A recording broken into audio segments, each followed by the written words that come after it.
नमस्कार छात्रों, बीए द्वितीय वर्ष प्रथम प्रश्न पत्र की इस कक्षा में आप सभी का स्वागत है। प्रथम प्रश्न पत्र आधुनिक काव्य में आज की कक्षा का प्रकरण है कविता शलभ में साप मैं वर हूँ की व्याख्या।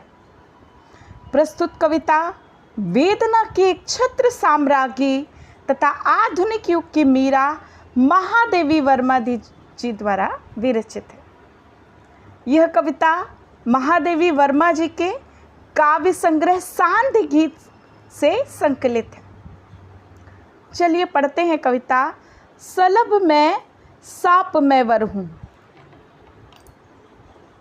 शलभ में साप मैं वर हूँ, किसी का दीप निष्ठुर हूँ।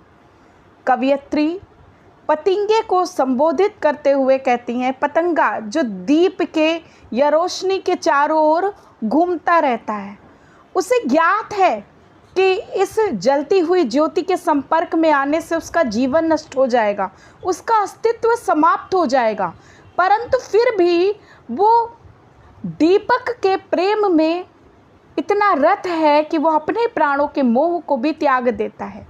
तो उसी भांति पतंगे को संबोधित करते हुए कवयित्री कह रही हैं कि शलभ हे पतंगे, मैं तुम्हारे लिए किसी शाप में वर के समान हूँ। क्यों? क्योंकि मैं किसी का निष्ठुर दीप हूँ।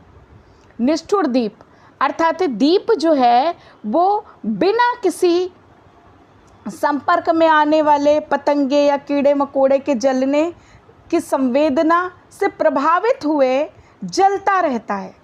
तो इसीलिए उन्होंने स्वयं को निष्ठुर दीप बताया है।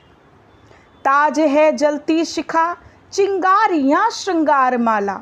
स्वयं को किसी का निष्ठुर दीप बताते हुए कवयित्री महादेवी वर्मा जी आगे कहती हैं कि मेरे शीश का ताज मेरी ये जलती हुई शिखा है। अर्थात दीप की जो लौ है, दीप की जो शिखा है, उसे वे अपने शीश का ताज बता रही हैं, अपनी शोभा बता रही हैं। और चिंगारियाँ श्रृंगार माला कि मेरे लिए श्रृंगार माला जो है वो इस दीप की जलती हुई चिंगारियाँ ही हैं। ज्वाल अक्षय कोशशी अंगार मेरी रंगशाला। और किसी जलते हुए निरंतर चिरंतन जलते हुए अक्षय अर्थात जिसका कभी क्षय नहीं होता, उस कोश के समान जो निकलने वाले अंगार हैं वो मेरे लिए किसी रंगशाला के समान है। अर्थात उनके द्वारा ही मेरे जीवन में तरह तरह के खेल किए जा रहे हैं।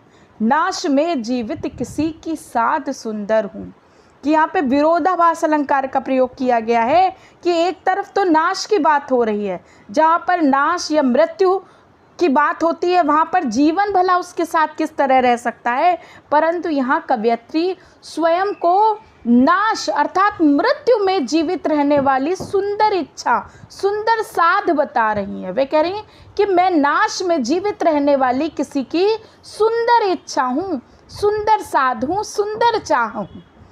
नयन में रह किंतु जलती पुतलियाँ आगार होंगी कि मेरे नेत्रों में रहने वाली ये पुतलियाँ निरंतर वेदना के वेग से जलती रहती हैं। प्राण में कैसे बसाऊं, कठिन अग्नि समाध होगी।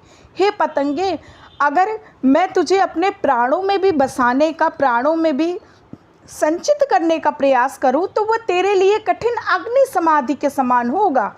फिर कहाँ पालूं तुझे, मैं मृत्यु मंदिर हूँ। मैं तो स्वयं मृत्यु का एक मंदिर हूँ, तो मैं भला तुझे किस तरह से अपने अस्तित्व में रख सकती हूँ, तुझे किस तरह से मैं जीवित रख सकती हूँ, क्योंकि मैं तो स्वयं मृत्यु की भार से डूबी हुई हूँ, कि मैं तो स्वयं मृत्यु का मंदिर हूँ। भला मैं तेरे जीवन की रक्षा किस प्रकार कर पाऊँगी। हो रहे झरकर द्रगों से अग्नि कण भी चार शीतल कि मेरे नेत्रों से निरंतर अश्रु प्रवाहित हो रहे हैं और जो कि मेरे नेत्रों से झर झर कर जो वेदना के कण, जो वेदना की अग्नि मेरे अंदर प्रवाहित हो रही है, उनको भी शीतलता प्रदान कर रहे हैं। पिघलते उर से निकल निश्वास बनते धूम श्यामल और मेरे निरंतर जलते उस हृदय से निकलने वाली दीर्घ निश्वास ही भयंकर काले बादलों के रूप में इस सृष्टि पे अपना अस्तित्व दिखा रही हैं कि मेरे निश्वास ही घने काले बादल बन करके छा गए हैं इस संसार पे। एक ज्वाला के बिना मैं राख का घर हूँ, कि मैं एक ऐसी राख का घर हूँ जिसमें एक भी ज्वाला नहीं है, अर्थात कि वेदना मुझे निरंतर दग्ध कर रही है, जला रही है, किंतु वो ज्वाला किसी को दिखाई नहीं देती। तो इस तरह से कवयित्री कह रही कि एक ज्वाला के बिना भी बना हुआ एक राख का संपूर्ण घर हूँ मैं। कौन आया था न जाने स्वप्न में मुझको जगाने।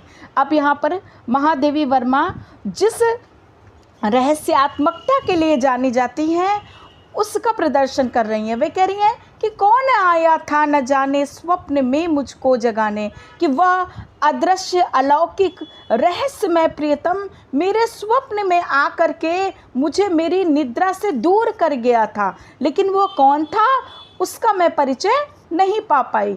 याद है उन अंगुलियों के हैं मुझे परयुग बिताने, और मुझे संबोधित करते समय मेरे संपर्क में आने पर उसकी जो उंगलियों के स्पर्श का भान, जो अनुभव मैंने किया था, मुझे उन्हीं अनुभवों के सहारे अब अपने बाकी बचे हुए दिन, बाकी बचे हुए युग बिताने हैं।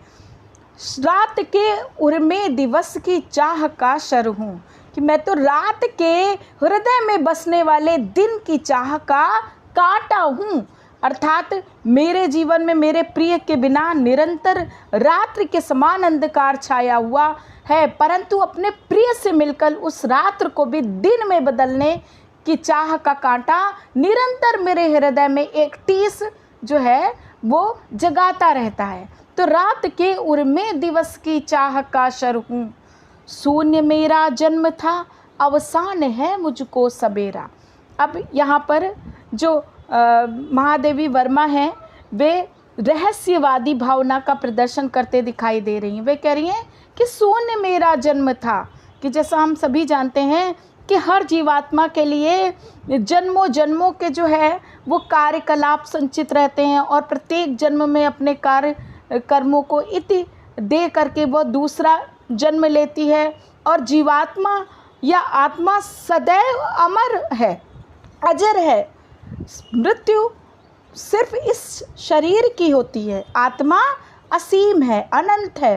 तो महादेवी वर्मा कह रही हैं कि मेरा जन्म तो शून्य था, और अवसान अर्थात जब इस देह का अंत हो जाएगा तो वो भी मेरे लिए एक नया सवेरा, एक नई यात्रा का आह्वान लेकर के आएगा।